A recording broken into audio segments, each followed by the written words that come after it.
What's something innocent you did as a child that really screwed up someone else's life? I was on a family vacation in Europe, at a train station, and I was like 13. On the platform, a European man asks me, a 13-year-old little American boy, if this is where the train to Paris will be arriving. I tell him yes. Train to Paris arrives, we get on and find our seats. Suddenly a few people show up and have the same seat numbers as us. Oops, we got on the 10:50 to southern France somewhere. We want the 10:55 to Paris. The whole family gets off the train. As it pulls away, I make eye contact with the man who asked if the train went to Paris. I hope he had a nice vacation. I was like 8-9 years old and I found my cousin's piece. Since I didn't knew what it was, I asked my aunt. She asked where did I find it and if I could find more she would give a surprise. I found like 9 magazines. The surprise was ice cream and money for the arcade. F your cousin. I accidentally caught my uncle cheating on my aunt and apparently fessed up at the dinner table on Thanksgiving. I was about 6 and I don't remember the event. I remember everyone being in a rush to leave and ultimately not seeing my uncle again. When I was 14 I was at my friend's house. His dad had a really nice late 60s early 70s Chevelle, I think. My friend and I were sitting there looking at it and talking about it, and being at that age when cars just seemed so cool I wanted to see the engine. We popped the hood and looked for a while and then slammed the hood and moved on. Well, the hood didn't latch properly and the next time he drove it the hood flew up and he crashed the car. It was a 30-plus-year-old car at the time and a complete timepiece. His dad was going through a divorce at the time because his mom cheated on him. So this guy was just trying to enjoy his nice classic car after his wife cheated on him and it got destroyed. I still feel freaking terrible about it. I'm not really sure if it screwed up his life. More, I think it just brought up a past he wanted to forget. But there was a kid I was friends with in middle school named Mike and he would flinch really bad if you pretended to almost hit him. But me being a kid and not understanding how bad the world can be, I thought it was funny and messed with him all the time by pretending to hit him. Fast forward 5 or 6 years and I found out his parents beat him as a kid and he was forever traumatized by that. I'm sure I was triggering his PTSD every time I made him flinch. And ever since then I've felt so bad about it. I haven't seen him in over 5 years, but I really wish I could apologize to him for my ignorance. When I was around 8 or 9, me and some friends decided to make a corn maze in some random farmer's field. We didn't ask him, didn't know him, didn't think about the fact that he didn't want a corn maze in his field. We just thought it would be awesome fun. Poor guy, we probably did hundreds of dollars of damage. I bet after his initial reaction, he still gave the maze a shot himself. So that's a silver lining. I was about 5 and my aunt was driving us somewhere late at night on the highway. I remember seeing a full moon through the window on my side and I urged my aunt to look out the window saying look, it's so big and pretty, look. She turned her head for a split second to look where I was so frantically pointing at, and in that short moment her eyes were off the road. A car slid into her lane with very little room to spare and she ended up rear-ending it and we got into a major accident. I remember having a few bruises and scratches on myself, but my aunt messed up her neck and back. It's been 18 years now and she still has spinal problems. TBH, it was not your fault. Even if your aunt shouldn't have looked, it was the other car's fault for merging when there wasn't enough safety distance. For whatever reason I took a big dirty dump on the bathroom floor at school when I was 7. The teachers asked me later what was up and I blamed it on my best friend. For some reason he admitted it was him. The administrators sent him to be mentally evaluated and he ended up on Ritalin for the next 15 years.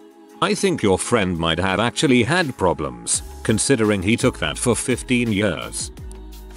God dang. This reminds me of the most heart-wrenching story I've read on here. This one guy was describing how when he was younger he was holding his dad's friend's gun and checking it out while reassured by the owner that it wasn't loaded. The dad's friend's daughter came out of a door somewhere nearby and the gun discharged straight at her and killed her on the spot. It was a terrifying disaster. I think the dad's friend eventually took his own life and the families were never the same. It was so brutal to read about. I don't think I'll be able to find it using keywords though. I'll try. Horrible situation and easily preventable. It's been drilled into me so that it's automatic. If I pick up a weapon, I clear it. If I hand somebody a weapon, I clear it. If I am handed a weapon, I clear it. A friend's dad did this to me where he wanted me to check out his rifle. I cleared it and lo and behold it was loaded. Dug a hole in my parents' backyard, got several feet deep, and happened upon a cable running through the ground. It was in our way of digging to China, so we cut it. To this day I don't know what it went to, but I'm sure it made someone's life suck. I dug to China with a group of friends also. We got about 6 feet deep and one kid got stuck in the hole, so my dad made us fill it in. My cousin and I were trying to surf, which we had never done before. I couldn't paddle out past the waves because I was too small and weak. He stood behind me in waist deep water with the intention of pushing me over the wave. The board dug into the water and its buoyancy made it shoot back into his face. He can't see out of one eye properly now. I was expecting your cousin to drown, so the story ended better than I expected. Not sure if this qualifies because I don't exactly know what happened in this situation, but when I was growing up my grandma owned a bar. My mom worked there, so I regularly hung out there during the day when it was basically a lunch restaurant. One of the regulars came in at about 3 or 4 PM and got a beer like he always did. I was joking with him and told him he should stay for a few more and enjoy the evening.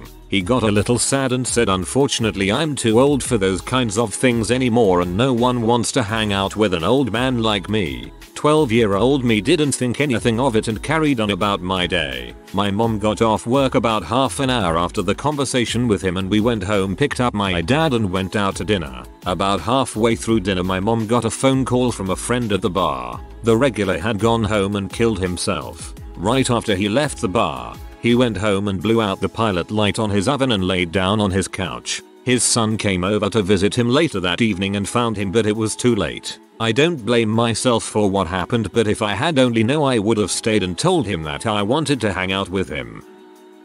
When I was little, my dad was a stay-at-home and my mom worked. We were immigrants living in practical poverty, most meals coming from food pantries. Parents digging in recycling bins weekly to find cans to recycle for the return money. There was a day when I decided to clean my room, and I did it by just pulling everything out of the closet onto the floor. By kid logic, this makes total sense. I found a broken purse, surprisingly heavy, stuffed with cash. Stuffed, obviously. I was excited as heck and ran it directly to my dad. Turns out my mom was saving up to leave us. Whoops. Fuck dude. That's heartbreaking. When I was younger, my best friend's parents were a gay couple and I spent a lot of time with them. One time, we were like 7 or 8 years old and I was with my friend and his parents, and they took us to an event at a restaurant and beach club. I don't remember exactly what the event was, but it was specifically meant for the gay community, so there were a lot of gay couples there. Anyway, the next week I went into school and said that my friend's parents took me to a gay club. I guess by the time it got to my friend's parents, the story became that I said they took me to a gay strip club. They took some flack from the school and other parents and I was made to apologize to them. But I didn't say anything in a negative way. I had a wonderful time. Anyway, there was no love lost between my friend and I. We're still amazing friends 15 years later. However, his parents and my parents were very close friends before that incident and have hardly spoken all this time, and my relationship with them is still a bit strained. When I was around 8, my parents would babysit the little girl of a family friend who was a year or 2 younger than I was. Now that I'm older, I realize her dad was really abusive, but at the time I had no idea. Also, both our parents were horrible alcoholics and I was oblivious. When she came over, she would hide food in our house in weird places. We'd find bananas under the couch, bread in the crack between the bed and the wall, Halloween candy in the fireplace, etc. I thought she was stealing, so I always told my mom when I found it and she got in trouble. I found out later that her dad wouldn't feed her at home, so she was stashing extra food at our house because she was hungry. As an adult, I feel like such a horrible person for telling on her. I still remember when I realized what a monster he was, and this was also my fault. She had gotten a new pair of shoes, very rare. Most of her clothes were old, torn and dirty, and there were these plastic bubbles on the sides that had one Polly Pocket inside each bubble. Polly was very popular at the time and we had several of the tiny homes. Well, We wanted the Polly Pockets, and against her hesitation, I talked her into cutting the bubbles open with scissors so we could get them out. Brand new shoes. Ruined. She got in huge trouble and I lied and said it was her idea. I will never forget what took place that night. Her dad whipped her bare bottom in our living room with the buckle end of a belt while I cried and nobody stopped him. I was so scared he would whip me too that I didn't speak up. Then, he made her walk up and down our gravelly street with no shoes, by herself, for almost an hour to teach her to appreciate things. It was also close to midnight. That was the last time I ever saw her. I heard she was taken to live with her grandparents in Michigan. I never got to apologize and I will remember the sound of her crying for the rest of my life. I wish I could remember her name. Everything else is so vivid and I still feel so guilty for the trauma she must have sustained from my actions. I really hope she is doing okay now and got away from her horrible dad. It sounds like there were adults there who should have said something. You were a kid. I don't think it was up to you to stop adult abusive behavior. When I was 4 or 5 I was molested by my aunt and it gave me a really warped sense of how people react with each other. I had this friend and I stayed over at her grandma's house with her. I decided to play the fun games my aunt taught me. We played these games until I was 6. Turned out I was outright sexually abusing my best friend. Years and years later in high school we sat down and talked about it. It really fricked with her V1 sexual relationships. She's very jumpy when it comes to it all and I will never not feel guilty. Emma, if you ever see this, I am still so freaking sorry. It's not your fault. You were being molested and you didn't know it was wrong. I'm so sorry that happened to you. Went fishing with my family near a river where some would float with their tubes and ice chests of beer. Well, there is a really famous cliff over this river and kids love jumping off into the river for fun. Well, a couple who were just married were floating down the river minding their own business when I was given the okay to jump. When another kid gives you the okay, you don't second guess, you just jump and have fun. Turns out, this kid didn't see the couple. I took off, jumped, and my knee directly hits the woman who was just married right in her nose. I come back up from under the water and she's seen screaming with blood rushing down her face and into the water. I'm pretty sure I broke her nose. Breaking a nose is pretty much screwing someone's life up. That happened to a woman in my town recently. She either had massive internal injuries, kid landed on her stomach, or died. I forget which. In her case the kids were trying to land as close to floaters as possible so that they would get splashed, so not as innocent as you. I was bullied as a youngster in elementary school, 1980s. What did I do? I bullied the loneliest kid in school. I'm sorry Zach. We should been friends and I resent my actions towards you. Sorry for throwing that basketball at your head while you were sleeping.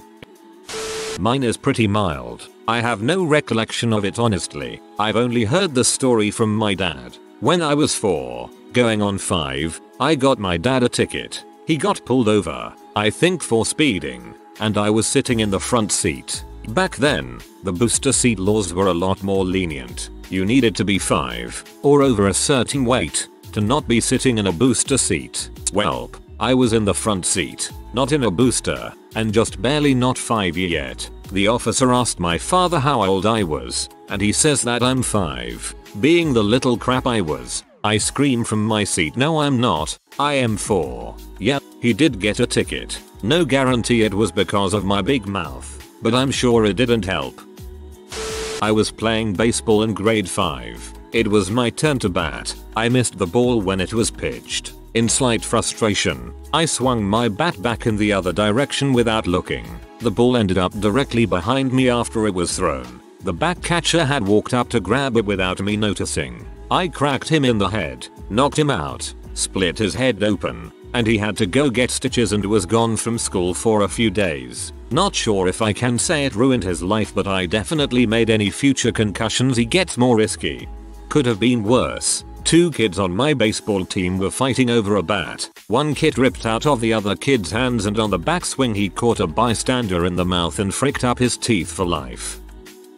When I was a kid, 2 of my cousins on my mom's side babysat me a few times. One of the cousins was 11 years older than me. She would hang out with me if she took me to her house after school, because her mom was there. But if she took me to my house, where there were no adults present, She would just watch TV the whole time and ignore me until my parents got home. I eventually told my mom that all she did when she was there was watch TV, and she got really mad and fired her. The other cousin was about 5-6 years older. When he babysat me, he played with my dad's guitars. I remember just sitting there while he played with them and we talked a bit. He apparently left one of the amps on, and my parents noticed it later and I told them that my cousin had played with them. They again got mad and fired him from babysitting me.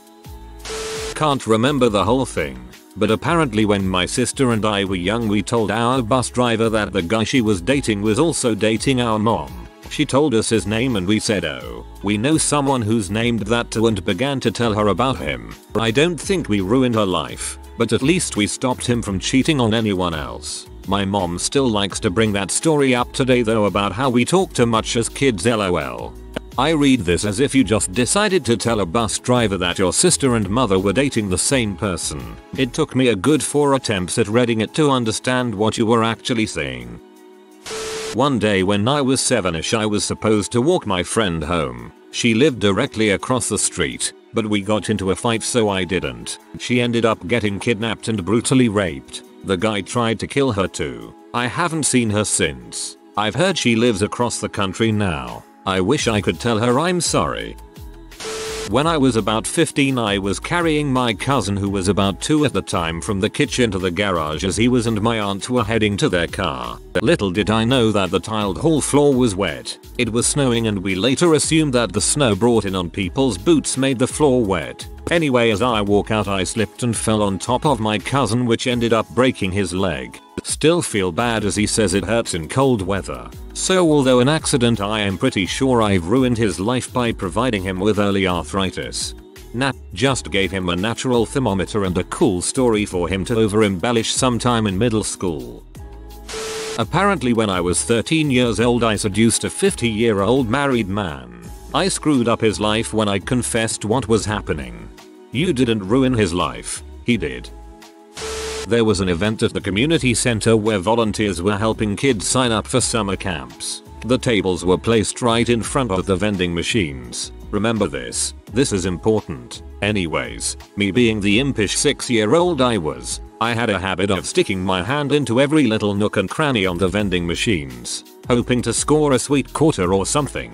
Imagine my joy when I stuck my hand into a machine and scored in an open pack of tropical starbursts. Yeah, the green pack. For 6-year-old me that was the freaking jackpot. Anyways, went back to my parents with my haul and they were a bit surprised, but hey, the packaging wasn't open, so they let me keep it. As we were walking out the community center I recall seeing a very distraught teenager banging against the machine.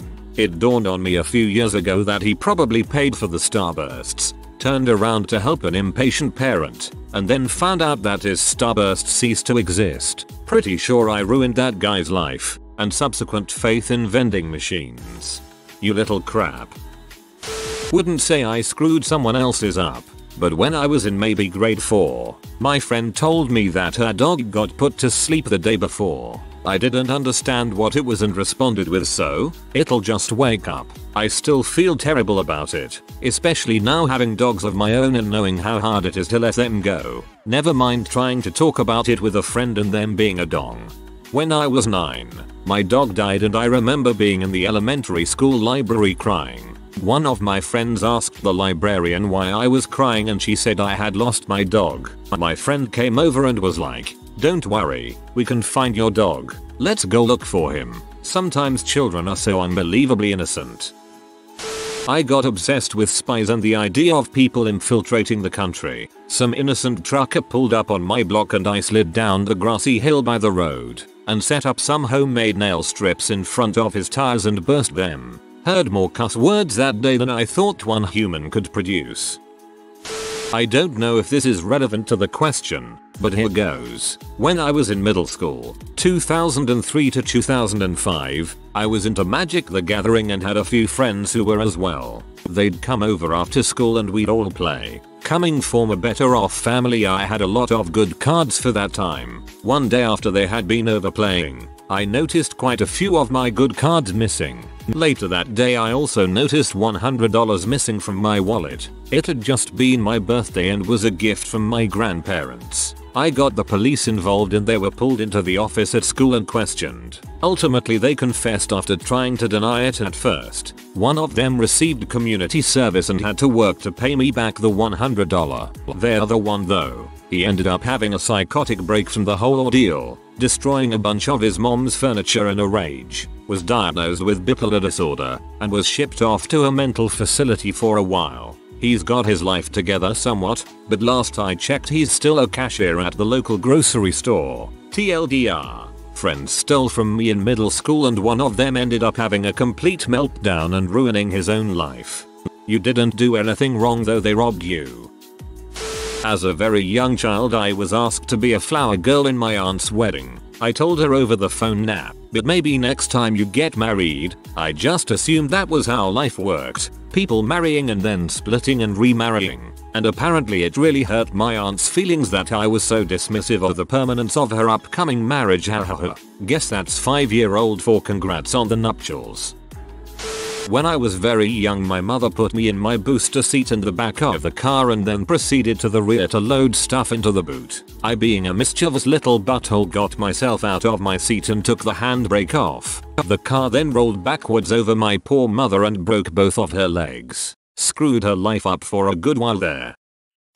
In high school I was on a trip with my drama club and it was late, so obviously we were racing up and down the halls of our hotel. Actual foot races. I was winning one and just as I passed the door to my hotel room, my friend Matt, who was in the same room as me, got up from where he was kneeling. But he got up by pushing himself forward, and the moment I passed the door my knee connected with the side of his face. He ended up with a shattered face, concussion, memory problems. He wanted to be an EMT fireman, but last I heard, more than a decade ago, he wasn't able to pass the exam certifications because he couldn't remember important information. Dang. Dad was a malignant narcissist, drug addict and abuser. He treated my mom and half-sister like garbage. When I was in kindergarten, he tried to kill mom and she took us kids and fled in the middle of the night to her parents' house, fully resolved to leave him for good. But she let me talk to him on the phone. He would tell me how sad he was and how lonely, and how much he missed me. So I begged mom over and over to go back to him. After a few months, she broke down and did. The abuse resumed, and mom was too demoralized to leave again. My sister was so traumatized by him that she dropped out of high school. My mom stayed with him until he threatened to kill me when I was 16. She died, never having been loved or treated well by a man. My sister is in an abusive marriage and I'm in the process of my second divorce. How different would things have been for all of us if I hadn't begged mom to go back? Abusers go out of their way to break down people until they get what they want. As a child, you were just one way to do that for your father. He most likely would have found some other way if you weren't in the picture. As morbid as that is, that's just how those people are. It's not your fault. It's always the fault of the abuser. Kicked a football while playing in the backyard with my siblings when I was 10. Ball flew over fence. Our neighbor was a middle-aged lady who had her mother and some other person sitting outside drinking tea. When I saw the ball fly over I started worrying, which was right. All I heard was the sound of glass and plates shattering. I then ran inside since I had this gut feeling that I just screwed up on a massive level. 5 minutes later, that someone else rang our bell and said they just sent the neighbor's mother to our funeral. I still feel like crap. Not me, but I had a friend who was playing with matches in a forested strip about 10 miles long that neighborhood's backed up against. And yes, what happened is exactly what you were thinking. I think he told me it caused something like 50 M in damage, in mid-1970s money. Didn't screw up a life, but my dad takes anxiety pills and my mom takes pills for medicine. CPS interviewed my little brother over an issue with my older brother, and he said that they did a lot of pills. Apparently as a kid when I was around 9-10 I thought it was funny to scare this girl by saying there's a monster behind her, and I would scream at random times when it was quiet. She always jumped and covered her ears and shut her eyes. I didn't think much of it. Turns out I've been giving her terrible nightmares and she was terrified of me. As soon as I found out I stopped and I just kept my distance. I felt horrible. Not sure if this is really screwing up someone's life, but definitely some innocence lost. When I was 6, in kindergarten, I was sitting at a table making some art for Christmas with 3 other kids. One of the kids, a kid I didn't like, was going on and on about how Santa was going to bring him so many gifts, and I was getting annoyed. Being raised an atheist, I never believed in Santa Claus. I finally snapped and said, "You know Santa's not real, right?" To add to it, the poor boy bothering me was a special needs kid and was so distraught by my news that he yelled, "Santa's not real," so that the whole class could participate in his upset. My teacher put me in timeout, but I had no idea why. I didn't understand that I was fricking up those kids' childhoods. I thought I was just informing them. They all went home and had to ask their parents if I had lied or not. I feel horrible for ruining like 30 kids' belief in Santa. Being raised an atheist, I never believed in Santa Claus. That is a very amusing sentence. Minor, but I still think about it. When I was 10ish, I was going somewhere with my father. He had put shorts on, which was unusual. I laughed. He never wore shorts again. If you are new to the channel, you can subscribe. I publish new videos every day. Until then, check another video.